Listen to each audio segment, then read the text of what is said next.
Simbora estudar Contos Amazônicos Inglês de Souza. Este vídeo é sobre o livro Contos Amazônicos. Já há análise de todos os contos deste livro aqui no canal. Então, se você quer algo mais específico, eu acho interessante para quem for prestar o vestibular, faz isso. Vê os vídeos lá de conto por conto, na semana do vestibular, né? Lá na hora de revisar, vê este vídeo aqui, porque daí você vai ter um resumo das obras. É um livro de 9 contos, é um livro muito interessante, pessoal. Eu me impressionei com a qualidade. O Inglês de Souza é um ótimo contador de histórias, tá? Eu coloco ele como um grande contador de histórias. Em alguns momentos me lembrou um outro contador de histórias, claro que ele é mais velho do que esse que eu vou falar agora, que é o Guimarães Rosa, que é um outro grande contador de histórias, e características muito parecidas aqui na forma da narração com João Simões Lopes Neto, escritor gaúcho, que certamente esses dois, né, João Simões Lopes Neto e Guimarães Rosa, certamente leram o Inglês de Souza. Esses contos, eles se passam todos no Pará, mais especificamente na região de Óbidos, Santarém, naquela região ali, né, mais noroeste, oeste, noroeste do Pará. Como eu não sou paraense, não sei exatamente como eles se chamam, mas fica ali mais, né, bem a oeste, ali indo pro Amazonas. E o que eles têm de muito comum? Vamos lá. Esse é um livro com traços naturalistas. Eu diria que ele não é tão naturalista quanto, por exemplo, é um escritor como o Aloysio Azevedo. Mas ele tem traços naturalistas e traços realistas. Ele é considerado, né, esse autor é considerado um autor naturalista, só que ele traz muitos traços realistas, né? Lembrando que o naturalismo é uma corrente do realismo. Então, o meio influencia no homem, ali, tá? Esse é um dos principais, tá? Traços, ali, principais características do naturalismo. Não há essa coisa de esconder o que é feio, ele é mostrado realmente.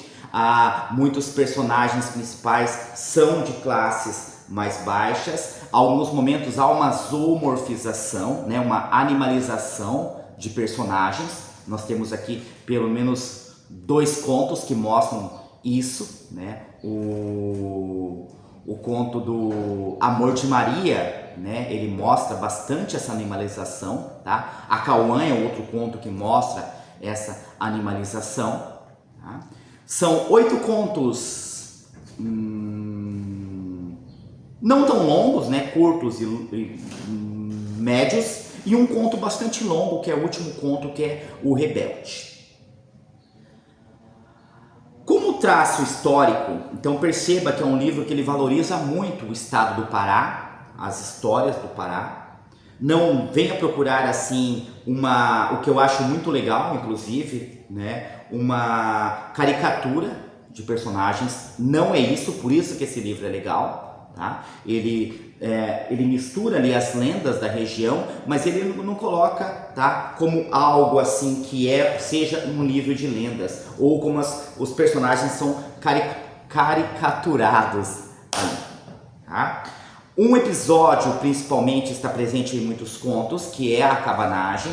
O que é a cabanagem? A cabanagem foi uma revolta, tá?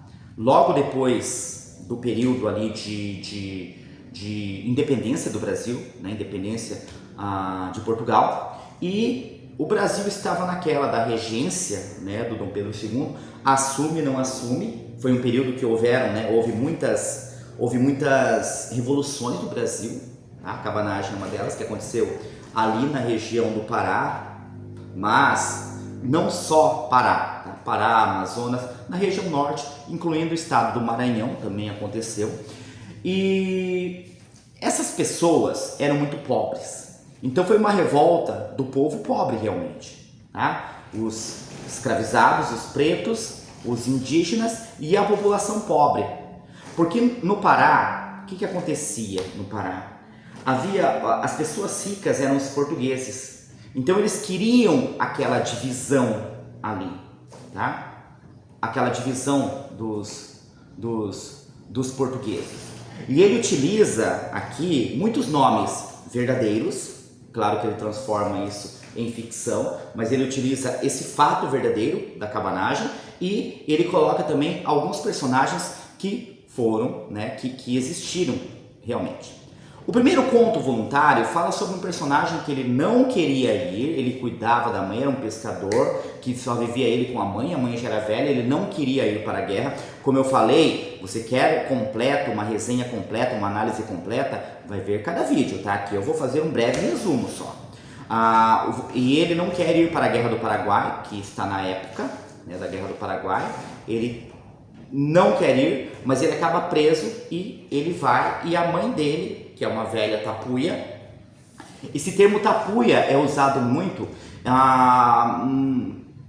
como um sinônimo de pessoas pobres, percebe-se aqui, tá? É uma palavra indígena, tá? Mas é uma palavra que é usada para as pessoas mais pobres, tá?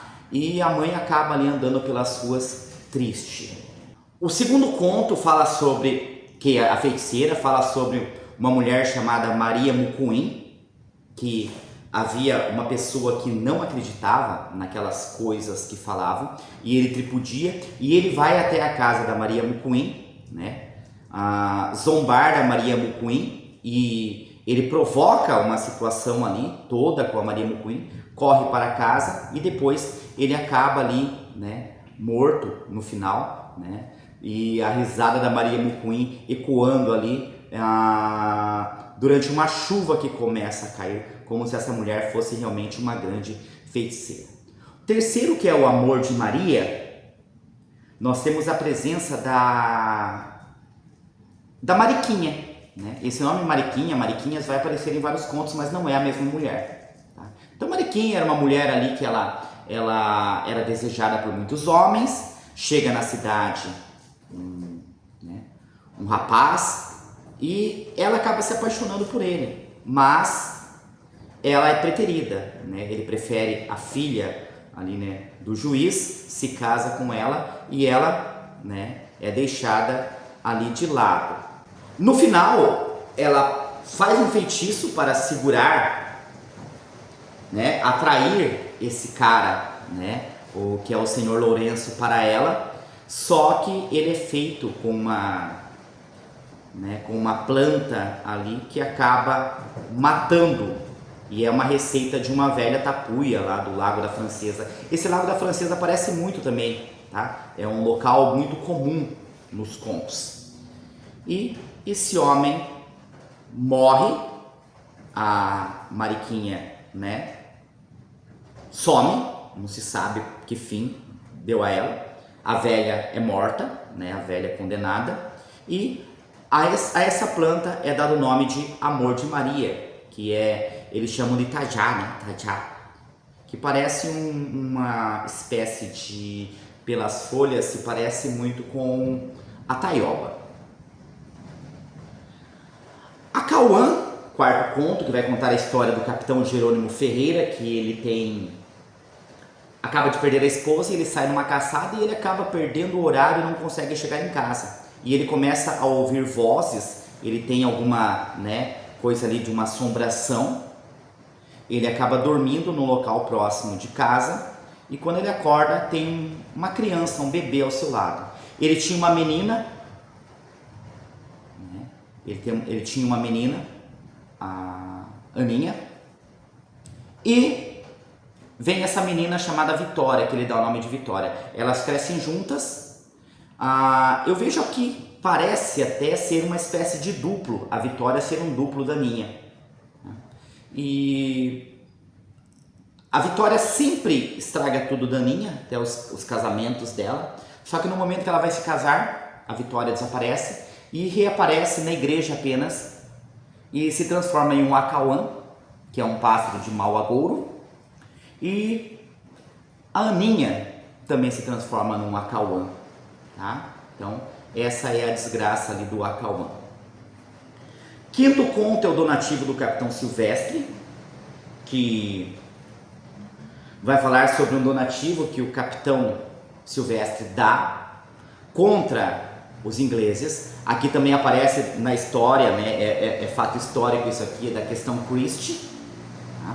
Uma guerra diplomática, né, uma questão ali, um problema diplomático entre Brasil e Inglaterra. E a chuva está apertando aqui novamente. O vídeo anterior que eu gravei já apertou bastante, já atrapalhou, mas vamos ver se dá para continuar. E todas as pessoas ajudaram, né? Só que esse capitão, ele ajuda com um valor muito maior, né? Ele dá ali para eles 100 bacamartes, né? Para eles, na revolução que eles estavam preparando contra os ingleses. Lembrando que há muitos portugueses no Pará. O Gado do Valha-me Deus, que é o 6º conto, que ele vai contar a história de um homem chamado Domingos, né? O tio Domingos Espalha. Ele é narrado pelo sobrinho do Domingos Espalha, por isso que eu falei tio Domingos Espalha. Um padre tinha um gado e ele morre. E ele deixa esse testamento para um sobrinho. O sobrinho não cuida desse gado. Esse gado se espalha. Um dia o sobrinho do padre volta e quer comer um gado. Ele manda o Domingos Espalha, que era o maior vaqueiro aí da região, tá? Buscar esse gado. E vai lá o Domingos Espalha, né, junto com outro companheiro, atrás deste gado. Eles passam muitos apuros, mas o principal fato é quando eles acham uma vaca. E ele fala, né, que o caminho feito pelo gado é largo, ele compara até o rio Amazonas. O companheiro dele se chama Chupitanga. E eles vão atrás desse gado, ficam ali 8 dias atrás do gado. Mas há um momento em que eles veem uma vaca ali pastando e eles matam essa vaca. Só que não sai sangue da vaca, sai espuma. E é como se essa vaca fosse a mãe do rebanho. A partir desse momento eles começam a ouvir o choro desse gado. Eles continuam atrás desse gado, só que o gado sobe ali a Serra do Valha-me Deus e eles não conseguem. Então, né, é uma história ali mais de misticismo. O 7º conto é o baile do judeu, que há muito preconceito contra o povo judeu. As pessoas religiosas, muitas não vão a esse baile, mas os que vão atrás da cerveja e da comida, né? A bebida e a comida. Inclusive, quem toca nesse baile, né, compara com pessoas que tocam, são instrumentos da Igreja Católica. Então essas pessoas são amaldiçoadas. Ele diz que 2 dessas pessoas já pagaram ali pelo crime cometido, outras não. Esse ele traz bastante o naturalismo aqui presente, tá? Principalmente na animalização, porque nós temos aqui a presença de um boto, que é uma lenda do Pará. Porque esse boto, eles não sabem, mas chega um homem e começa a dançar ali com a dona Mariquinhas, que é a principal, né, mulher ali da festa, a rainha do baile, né, dona Mariquinhas, que é a mulher do tenente coronel Bento de Arruda. E esse boto fica dançando com ela, eles não conseguem ver o rosto, porque o boto usa um chapéu grande. No final, o chapéu do boto cai e o boto carrega a dona Mariquinhas e ele leva a dona Mariquinhas ali para, né, o rio. 8º conto é a quadrilha do Jacob Patacho, né? Desculpa, só, né, diz que nunca ninguém mais foi ao baile do judeu. 8º conto é a quadrilha do Jacob Patacho, que vai falar sobre a cabanagem aqui, tá? Bastante sobre a cabanagem, é um conto bastante legal. Jacob Patacho foi um cara, né, que participou da cabanagem, assistiu realmente esse cara. E esses cabanos, eles vinham pela água, tá? Dá para comparar alguns cabanos com os cangaceiros do Nordeste, tá? Porque muitos deles, e aí também vai uma questão, heróis ou vilões, tá? Eu não vou emitir a minha opinião aqui, tá? Porque era um povo muito sofrido, esse povo sofreu muito. Claro que eles usavam, né, por exemplo, muita violência, mas é o meio, tá? É o meio que faz isso. Aqui a gente vê bastante também essa questão do naturalismo, porque é o meio que faz com que eles sejam dessa forma, sejam rudes e queiram, né, usar da violência, que é a violência que foi usada contra eles o tempo todo, tá? Então, não vou dizer se estão certo ou errado, né? Vocês, né, Pensem aí, mas são pessoas que foram sempre humilhadas pela vida, não tiveram condições. E eles estão ali atrás, né, do Félix Salvaterra, que era o dono, né, de um sítio ali. Na verdade, eles chegam, né, não é que eles foram atrás, eu falei errado aqui, tá? Eu confundi com outro conto. Eles chegam ali, vão chegando e aquele pessoal vai ouvindo aquele barulho. Chegam os dois homens ali, né, e eles pedem pouso. Eles deixam dormir, só que um diz que vai dormir no barco lá mesmo, né, na canoa, e o outro dorme na sala. A filha começa a pensar, né, ela não consegue dormir, todos os outros dormem, e ela fica pensando, de onde que eu conheço esse rosto? Até que ela se lembra, tá? E ela vai lembrar o nome do cara, que o cara é o Saraiva, e o Saraiva é o braço direito do Patacho, e ele está ali. Ela pensa em avisar a família, mas não tem como ela avisar, porque não tem como ela passar pela sala. Ela pensa em pular a janela de casa. Quando ela abre a janela um pouquinho para ver, a casa está cercada por homens, ela não tem o que fazer. A casa é invadida, eles conseguem matar o pai e os irmãos matam o Saraiva, tá? Mas eles não conseguem salvar a família, tá? As mulheres, as duas, são levadas pela quadrilha do Patacho, tá? E o conto termina assim. Deixa eu achar aqui o finalzinho do conto para vocês.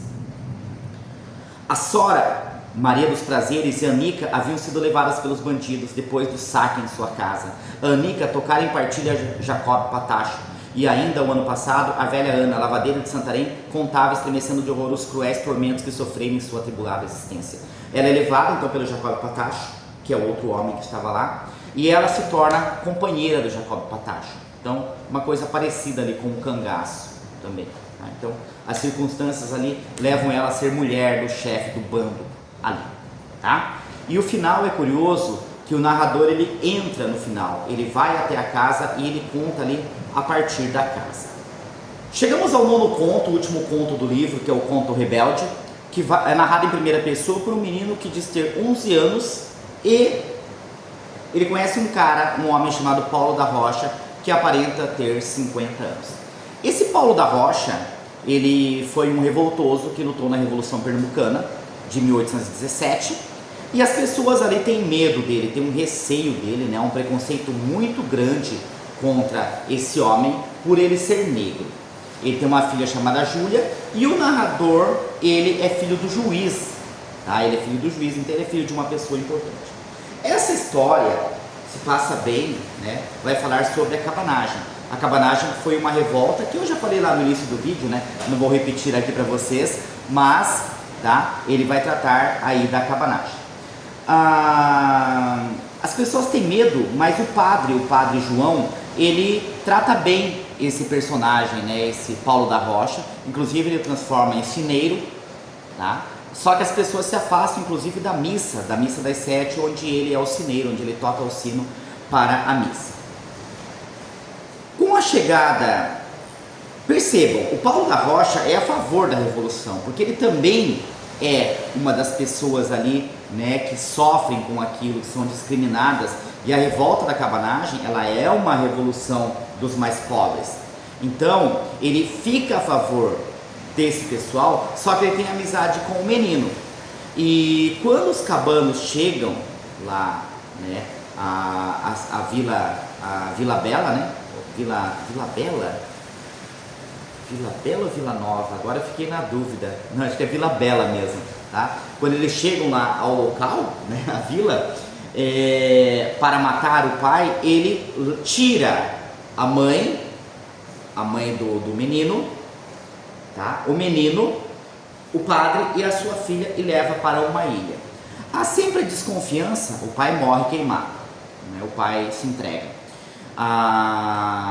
E o pai tinha um inimigo, tá? Um inimigo que esse inimigo vai atrás dele, tá?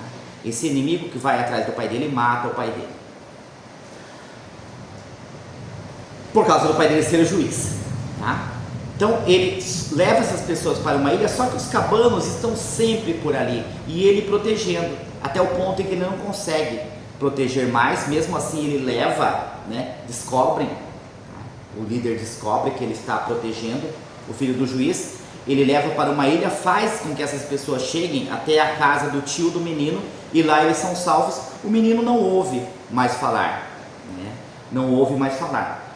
Só que o Paxiúba, que era o líder, o Mateus Paxiúba, que era o líder ali dos cabanos, ele fica com a filha do Paulo da Rocha, tá, como refém, para trazer o filho do juiz. Só que ele não leva o filho do juiz.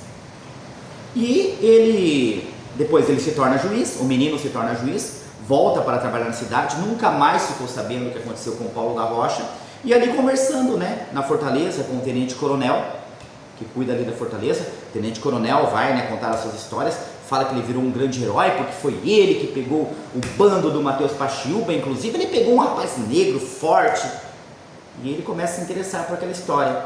E aí nós ficamos sabendo que o Paulo da Rocha foi preso.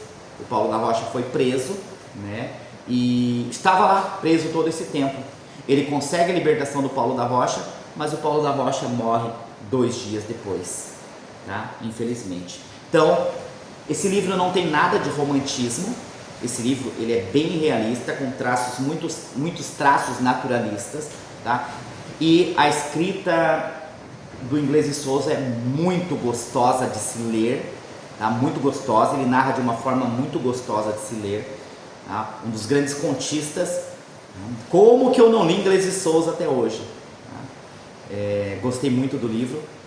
Pessoal, tá? Chegou até o final aí, deixa o seu like. Espero que a chuva, porque caiu uma chuva forte aqui, tive que parar o vídeo algumas vezes, não gosto de fazer isso, tá? Espero que não tenha atrapalhado tanto o áudio. Tive que gravar com chuva mesmo, agora está chovendo, tá? Senão não saía esse vídeo hoje, eu precisava gravar esse vídeo hoje. Espero que vocês tenham gostado, tá? Se gostou, deixa o seu like aí, se inscreve no canal, segue o professor Cid Clay nas redes sociais, tá? Cid Clay Nagasawa, tá? Comenta aí. Por hoje é isso e simbora estudar!